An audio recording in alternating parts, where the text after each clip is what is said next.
নমস্কাৰ বন্ধুসকল, আৰম্ভ কৰিবলৈ লৈছোঁ আজিৰ ভিডিঅ'।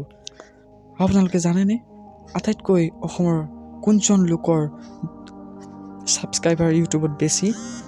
আহকচোন তেনে এজন ব্যক্তিৰ কথাকে এই ভিডিঅ'ত আলোচনা কৰিবলৈ লৈছোঁ।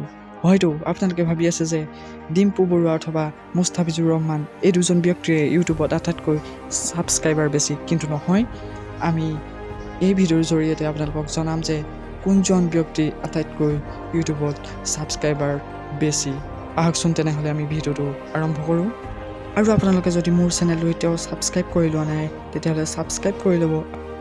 ডিম্পু বৰুৱাহঁতৰ দৰে আৰু অসমত বহুতে তেনেদৰে নীৰৱে সংগ্ৰাম কৰি আছে। আৰু সেই যুৱকজনৰ কথা ক'বলৈ লৈছোঁ দীপাংকুৰ ভৰালী। তেওঁৰ ঘৰ হৈছে বাজালিৰ পাঠশালাত। তেওঁ দুটাকৈ চেনেল চলাই আছে আৰু চেনেল দুটাৰ নাম আমি ক'বলৈ লৈছোঁ। তেওঁৰ প্ৰথমটো চেনেল হৈছে আনন'ন মিষ্ট্ৰী হিন্দী, যিটো নেকি সেই চেনেলত 4.59 মিলিয়ন ছাবস্ক্ৰাইবাৰ আছে। আৰু ছেকেণ্ডটো হৈছে